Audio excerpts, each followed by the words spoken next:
Bismillahirrahmanirrahim. Assalamualaikum warahmatullahi wabarakatuh. Alhamdulillah alladzi bi ni'matihi tatimmus shalihat. Allahumma shalli wa sallim ala sayyidina Muhammad wa ala alihi wa sahbihi ajma'in. Amma ba'du. Jamaah yang dirahmati Allah, tema kita hari ini bicara tentang fikih perjudian.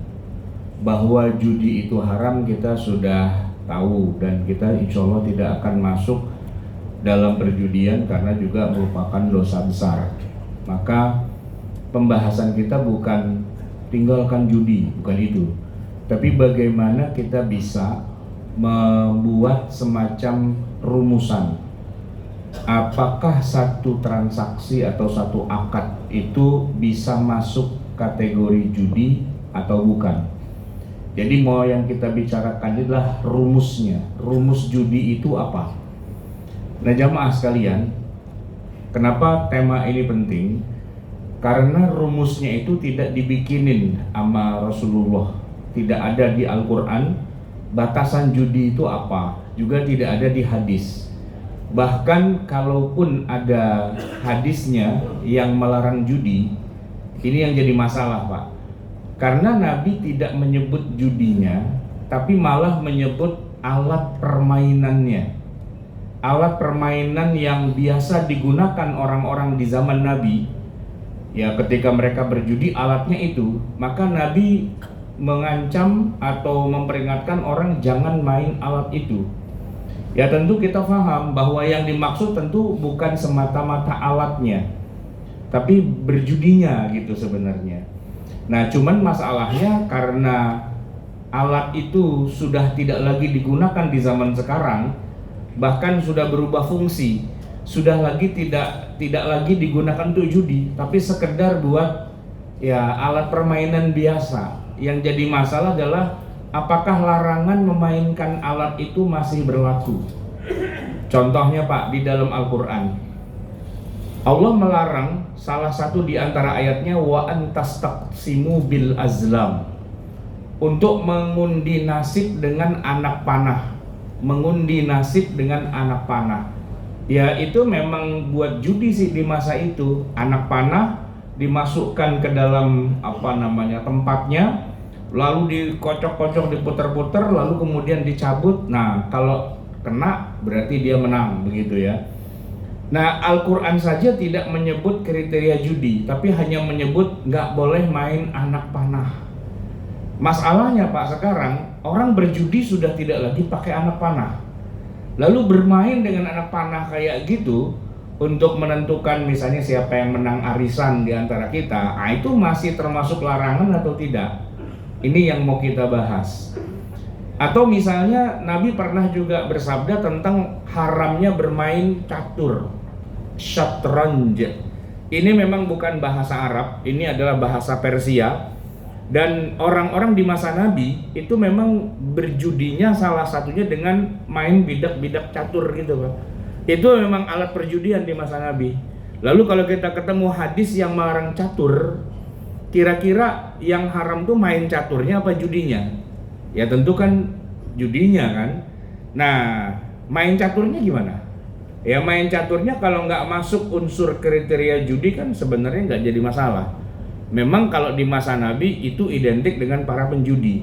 Tapi ketika zaman berubah, masyarakat berubah, cara pandang manusia berubah dan sebagainya, hari ini Pak, catur itu masuk kejuaraan nasional, bahkan internasional, dan tidak ada bau-bau judinya sama sekali. Itu adalah kecerdasan otak dan logika begitu ya. Termasuk Nabi pernah melarang bermain dadu Pak. Nah ini lebih parah lagi. Main dadu itu termasuk yang diharamkan oleh Rasulullah. Nah kalau orang kurang paham, berarti apapun permainan yang pakai ada dadunya itu haram begitu. Anak-anak kita tuh Pak pada masuk neraka semua tuh karena main halma, main ular tangga, ya kan, banyak permainan yang pakai dadu, dan itu ada unsur mengundi nasib kan. Memang hadisnya begitu, haram, nggak boleh. Nah tetapi tentu kita memahaminya dalam konteks di masa Nabi. Apakah itu anak panah ataukah itu apa tadi itu catur ataukah itu dadu dan banyak lagi yang lainnya, itu kita pahami dalam konteks masa Nabi itu judi sebenarnya. Cuman Nabi nggak menyebut judinya, malah menyebut ya istilahnya alat-alat permainannya. Nah, jamaah sekalian yang dirahmati Allah, ketika kita disuruh meninggalkan dosa besar judi, tentu yang kita tinggalkan itu bukan alatnya, apalagi kalau alatnya sendiri malah sudah tidak lagi digunakan untuk berjudi hari ini. Orang berjudi hari ini, Pak, menggunakan kartu, gaple, remi dan sebagainya. Itu pun tidak semua, karena banyak juga pertandingan olahraga yang resmi, apa itu namanya, bridge ya, itu tidak ada judinya, walaupun di situ ada ya unsur katakanlah untung-untungan dan sebagainya, tapi tidak segala yang sifatnya untung-untungan lantas itu masuk kriteria judi dan haram. Nah, disitulah kita jadi perlu membedah dulu apa yang diharamkan dari judi itu apanya. Yang pasti bukan alat permainannya, ya kan? Karena alat permainannya itu bisa saja berganti-ganti, berubah-ubah. Ya, kalau misalnya zaman sekarang, Pak, orang banyak berjudi dengan apa? Dengan judi buntut misalnya.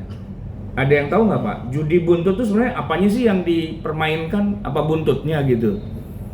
Ya, konon kabarnya, cuman kabarnya sih nggak tahu nih, nanti tolong dikoreksi. Katanya di mana itu, di Singapura apa di mana gitu, ada pacuan kuda.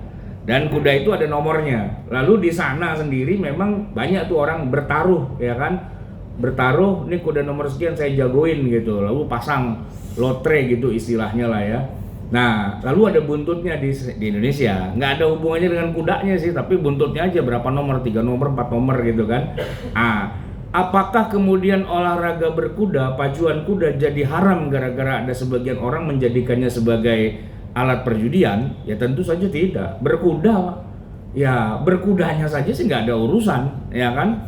Ya termasuk orang pada gila judi, Pak. Apaan pun dijadiin judi, Pak. Plat nomor ganjil genap aja jadi judi, Pak. Ini perempatan nih, ntar yang mobil paling depan genap apa ganjil nih? Genap, goceng-goceng, ayo goceng-goceng gitu, Pak. Ternyata jadi judi juga, apa juga. Nah kalau begitu apakah mobil jadi haram? Ya enggak juga kan. Pilpres nih, Pak, udah ada yang pada taruh-taruhan itu, Pak.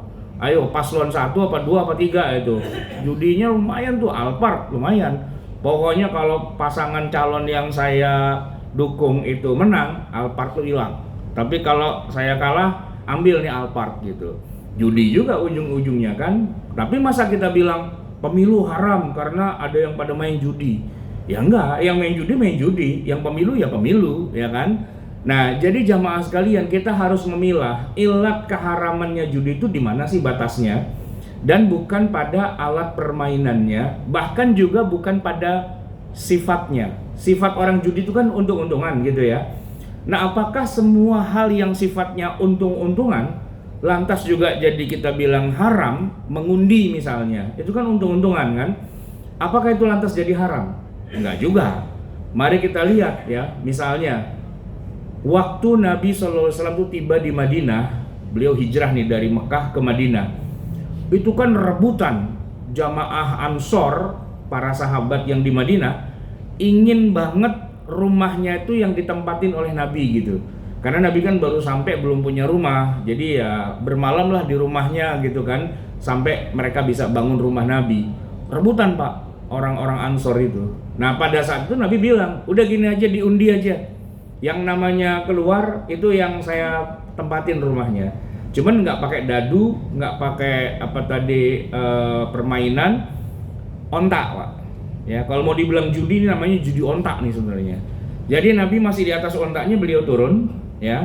Lalu ontaknya berdiri lagi, dilepas sama Nabi. Beliau mengatakan, "Khallu sabilan naqah fa innaha ma'murah." Lepaskan ontak saya ini biar dia jalan sendirian di tengah kota Madinah. Nanti di mana dia berhenti, ya di dekat rumahnya siapa, nah disitulah saya akan jadikan sebagai tempat singgah saya.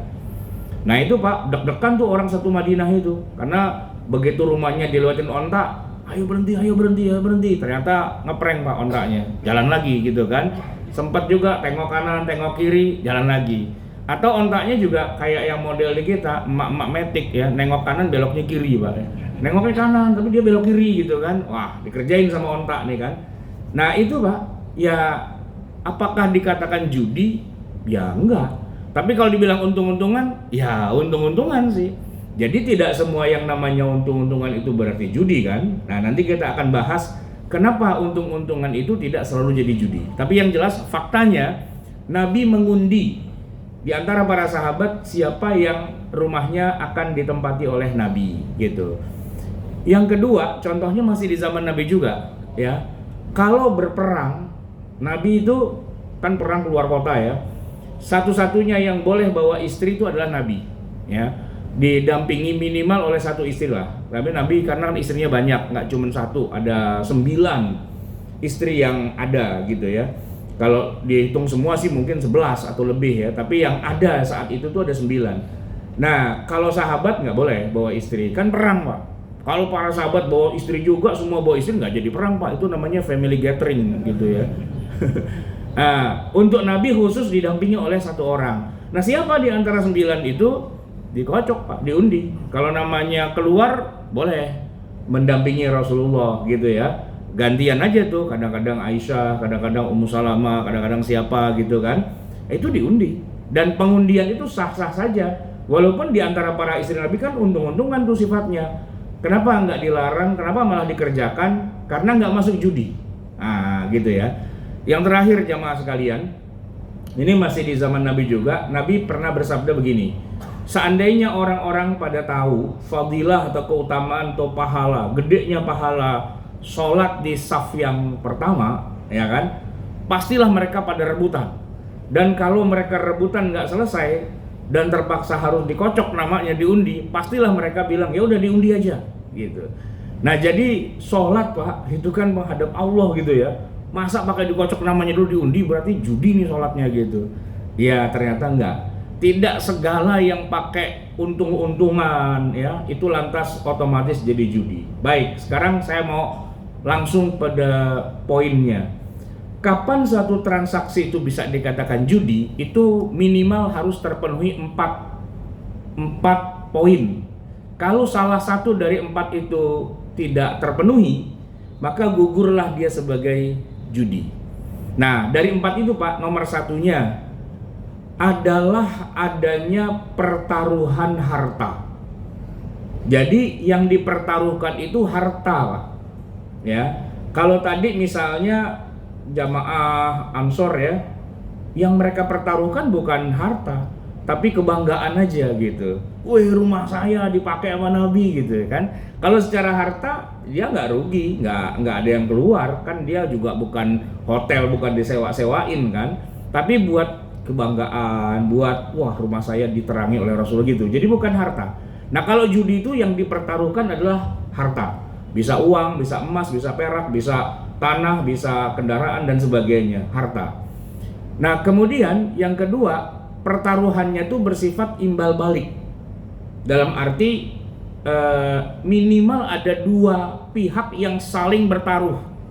2 belah pihak yang saling bertaruh atas harta itu. Seandainya, ini yang kedua penting nih Pak, seandainya yang bertaruh itu cuma satu pihak saja, sementara pihak yang satunya lagi tidak bertaruh sama sekali, maka itu tidak jadi judi Pak. Contoh nih Pak ya, saya bertaruh, siapa yang bisa ngalahin saya di meja ini adu panco, saya siapin duit 1 juta di sini. Yang bisa ngalahin saya, ambil duit ini. Itu kan saya bertaruh tuh Pak, ya kan? Nah orang yang menerima tantangan adu panco saya, kalau dia bertaruh juga dengan duit 1 juta juga, kalau ente kalah duit ente saya ambil. Tapi kalau saya kalah ente ambil duit saya. Itu judi Pak. Tapi kalau yang menerima tantangan saya tidak modal apa-apa, dalam arti dia tidak bertaruh, cuman kalau dia menang dia boleh ambil duit saya. Tapi kalau dia kalah ya, dan saya menang, ya saya nggak ngambil duitnya dia karena dia tidak bertaruh. Jadi yang bertaruh cuma satu pihak doang. Itu kayak gitu bukan judi Pak. Tidak termasuk judi. Nah jadi caranya menghindari judi ya, yang bertaruh hanya satu pihak saja. Pihak yang kedua atau lawannya, nah itu tidak boleh bertaruh. Jadi kalau dia menang dapat, kalau dia kalah dia nggak kehilangan apapun. Itu syarat yang kedua. Nah, yang ketiga ya, rukunnya, rukun judi ada rukunnya. Yang ketiga itu adalah harus ada terjadi penentuan siapa menang, siapa kalah. Tentang bagaimana cara menentukannya, apakah dengan permainan, ataukah dengan dikocok, diundi untung-untungan, atau dengan adu kecerdasan, adu kepandaian, itu bebas, apa aja terserah. Yang penting ada yang menang dan ada yang kalah pastinya, gitu ya. Ibaratnya orang kalau main badminton, main pingpong, main volley, itu dihitung Pak, ada yang menang, ada yang kalah. Kalau cuma mainnya dribbling doang gitu kan, tendang bola doang, nggak dihitung, ya itu nggak jadi judi. Kalau ada yang menang dan ada yang kalah, nah barulah itu masuk yang ketiga. Harus ada pemenangnya dan harus ada yang kalah. Dan itu tidak harus dengan istilah kata dengan gaple, dengan alat perjudian, tidak harus ya. Bisa juga dengan kecerdasan. Jadi misal kata ada cerdas cermat Islam, nah, yang pinter bisa jawab ya berbagai pertanyaan terkait dengan agama, dia menang gitu ya. Nah itu jadi judi Pak ya. Bahkan bisa jadi bukan cerdas cermat Islam, musabaqah tilawatil Quran, MTQ Pak ya, MTQ yang suaranya paling bagus, atau yang napasnya paling panjang, atau yang makharijul hurufnya paling bagus, atau yang hafalannya paling banyak, dia menang gitu ya. Itu bisa juga jadi judi ya kan. Tapi kalau yang nomor 4 belum terpenuhi, belum ada menang ada kalah, nah yang nomor 4-nya yang menentukan bahwa yang menang berhak mengambil harta yang kalah, dan yang kalah tentu harus rela kehilangan hartanya. Nah gitu. Itu yang menentukan pada akhirnya di nomor 4 itu ya kan. Kalau cuma menang kalah terus apa nih konsekuensinya? Ya enggak sih, cuma menang doang, dapat piagam, selesai gitu kan. Bukan judi Pak. Nah jadi judi itu ketika yang keempatnya Pak, bahwa yang menang ngambil duitnya yang kalah, dan yang kalah kehilangan duit berarti. Nah kalau 4 unsur itu terpenuhi, jadilah itu judi dan haram gitu ya. Ya kita ulangi Pak. Nomor 1, ada dua belah pihak ya yang bertaruh harta. Kalau yang dipertaruhkan bukan harta, misalnya main gaple Pak, yang menang ya sama yang kalah itu nggak bertaruh apa-apa, cuman yang kalah mukanya diperong-perongin pakai panci gitu Pak, kan hitam-hitam tuh gitu ya. Nah itu kan nggak ada harta yang hilang, paling cuman malu doang gitu. Kadang-kadang saya pernah lihat juga orang main gaple, ada itu Pak, jepitan jemuran tuh, dijepit-jepit sono, jepit sini gitu kan, yang kalah istilahnya cuman dipermalukan buat lucu-lucuan doang. Tapi nggak ada harta yang hilang, nggak ada uang atau apa yang hilang, nggak ada kunci mobil STNK yang hilang gitu ya. Ya itu nggak masuk judi. Ya kalau zaman kita kecil dulu Pak, kalau kita istilahnya main kelereng, main gundu ya, nah itu jadi judi. Kalau buat anak kecil tuh kelereng tuh harta itu Pak, walaupun nilainya kecil ya. Nah maka yang boleh itu begini Pak, main gundu modal cuma 2 biji Pak, menang pulang bawa 20 biji Pak. Nah itu pada nangis tuh lawan-lawannya, kenapa? Hilang gundunya gitu kan. Nah itu haram tuh Pak. Walaupun sekelas kelereng, tapi kan yang main mana kecil gitu kan. Nah biar nggak jadi haram, main gundunya boleh. Cuman kalau udah selesai menang kalah, gundu balikin lagi. Lu tadi modal lu berapa? 3A, ini 3 nih, balikin lagi gitu Pak. Itu nggak apa-apa. Ya nggak boleh yang menang ngambil jadi banyak jadi. Nah itu sebenarnya secara miniatur, itulah miniatur judi gitu kan. Nah, jadi yang nomor 1 ada dua belah pihak bertaruh harta, ya kan? Kemudian pertaruhannya imbal balik. Kalau cuma sebelah pihak doang, itu nggak jadi judi. Harus dua-duanya. Dan harus ada yang menang dan kalah, itu nomor 3. Dan yang terakhir yang menang ngambil hartanya yang kalah. Poinnya sesimpel itu, sesederhana itu. Nah, sekarang kita coba masukkan ke dalam kegiatan kita sehari-hari, ya. Mungkin lombanya tadi yang saya bilang, lomba 17-an ya, makan kerupuk gitu misalnya, balap karung, tusuk jarum, apalah gitu-gitu semua. Itu bisa jadi judi dan bisa juga enggak, tergantung apakah 4 unsur itu masuk ya. Misalnya begini Pak, panitia mewajibkan semua peserta bayar uang administrasi 100 ribuan, pesertanya ada 10. Jadi lomba itu dilaksanakan memperebutkan uang senilai 1 juta. yang mana 1 juta itu diambil dari uang administrasi para peserta, yaitu 100% judi, Pak. Ya kan? Karena hadiahnya diambil dari iurannya peserta. Itu judi. Nah, biar jadi nggak judi gimana? Gampang sih. Buat hadiah jangan diambil dari iurannya peserta. Peserta dikenain iuran nggak apa-apa, ya kan? Buat konsumsi misalnya, ya kan?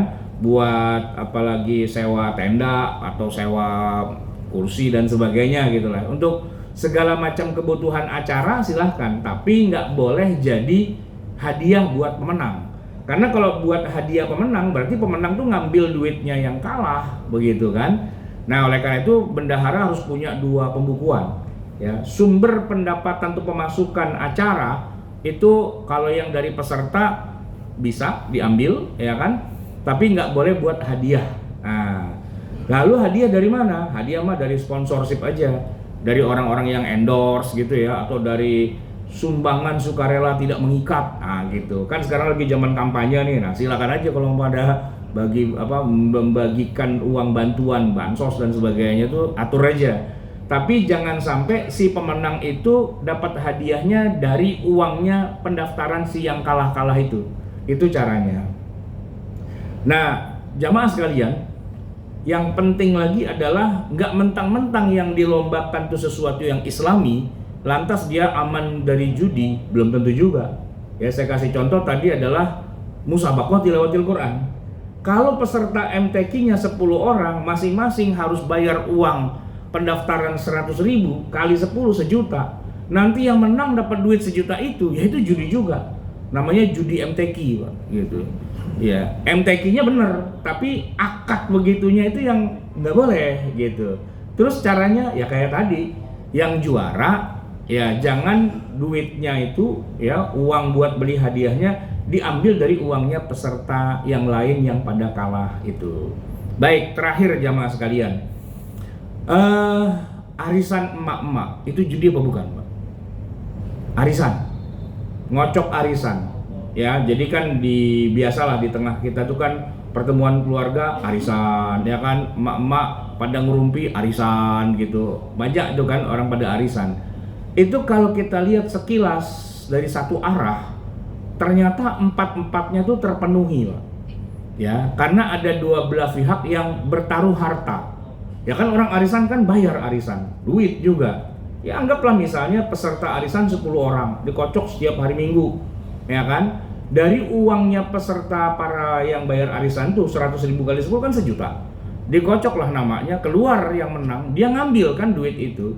Itu judi, Pak, sebenarnya. Tapi nah ada yang membuat arisan itu menjadi halal, yaitu klausul berikutnya. Apa? Bahwa siapapun peserta arisan yang namanya keluar dan menang, yang ngangkat arisan, dia itu tidak boleh berhenti dari arisan, Pak. Jadi dia nggak boleh begini sambutan nih, alhamdulillah saya dapat arisan, terima kasih banyak semua, ya syukur kepada Allah, dan karena kebetulan saya juga lagi sibuk, saya menyatakan berhenti dan keluar, udah nggak ikut lagi lah gitu kan, saya udah menang gitu. Wah, ditimbukin, Pak, nggak bisa loh, harus ikut terus. Enak aja, udah menang berhenti, itu namanya jadi judi, ya kan? Harus ikut terus, dan ikut terus tuh harus kalah terus gitu loh. Ya kecuali dia ikut arisannya 2 misalnya, ya dia boleh menang 2 kali. Tapi ikut arisan 1 mau menang 2 kali, jadi judi itu, Pak, ya kan? Nah, syarat yang pertama itu. Nah, syarat yang kedua, nggak boleh ada orang yang kalah terus nggak pernah menang. Ya peserta 10, dia kalah 9 kali dan harus menang sekali gitu. Biar apa? Biar setelah ditotal semua uang arisan yang kita setorkan, dengan begitu kita menang itu jumlahnya seri, Pak. Ya kan? Kita ikut arisan 10 kali 100.000 kan 1 juta. Begitu kita menang gitu ya, dapatnya 1 juta, kan seri itu. Nah, itu yang bikin jadi halalnya di situ. Namanya juga permainan. Nah, permainannya harus tuntas, Pak, kayak orang minum obat antibiotik gitu, Pak. Kalau di tengah jalan berhenti nggak boleh gitu kan. Jadi judi itu, ya kan? Apalagi di tengah jalan nambah orang terus, yang udah menang pada mundur. Nah, itu namanya skema Ponzi itu, ya kan? Arisan berantai, itu haram gitu. Jadi arisan nggak boleh nambah orang, nggak boleh ganti orang. Yang menang hanya boleh sekali dan kalahnya harus ya setiap arisan dia harus kalah gitu, sehingga itu tidak masuk dalam kriteria judi yang diharamkan. Nah, jamaah sekalian, kesimpulannya apa? Bahwa yang namanya akad-akad transaksi ekonomi gitu ya, muamalah, itu bisa saja selalu berubah contohnya, karena memang masyarakat juga berubah cara pandangnya. Apa-apa permainan yang di zaman Nabi itu dianggap haram karena dia judi, ternyata unsur judinya sudah tidak ada. Maka catur, dadu, anak panah dan sebagainya, ketika tidak ada unsur judi yang tadi sudah kita sebutkan, ya dia hanya sekedar permainan saja. Kalau nanti ada ulama yang bilang paling tidak makruh, nah itu terserah. Tapi itu bukan haram karena judinya. Makruh, Pak. Main gaple itu makruh khususnya buat para ustadz gitu, Pak. Ya Bapak bayangin kalau ada Agim, terus ada Adi Hidayat dan sebagainya, ngumpul bertiga main gaple, kan nggak enak dilihatnya gitu, Pak. Makruh lah buat orang-orang kayak gitu kan. Nah, tapi kalau kita nih koboi semua gitu kan, Korea ini main gaple aja gitu kan, nggak ada urusan gitu, nggak ada bau-bau ustadznya gitu kan, santai aja. Nah, artinya kalaupun mau dibilang itu kurang baik dan sebagainya, oke lah, karena pandangan masyarakat mungkin bisa beda-beda gitu ya.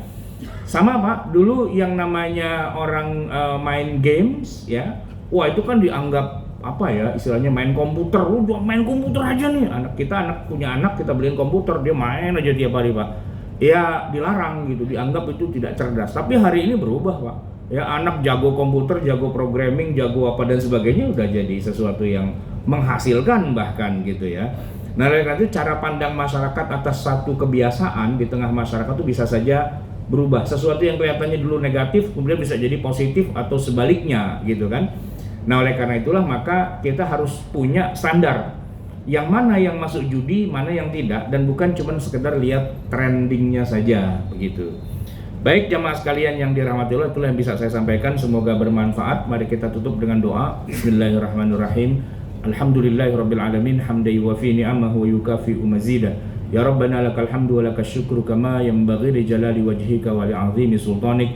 Allahumma shalli wa sallim wa barik ala sayyidina Muhammadin wa ala ali sayyidina Muhammad. Rabbana zalamna anfusana wa illam taghfir lana wa tarhamna lanakunanna minal khasirin.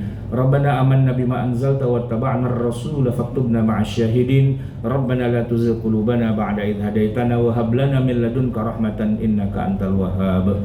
Rabbana atina fid dunya hasanah wa fil akhirati hasanah wa qina adzabannar. Sallallahu ala nabiyyina Muhammadin wa ala alihi wasallam. Walhamdulillahi rabbil alamin. Assalamualaikum warahmatullahi wabarakatuh.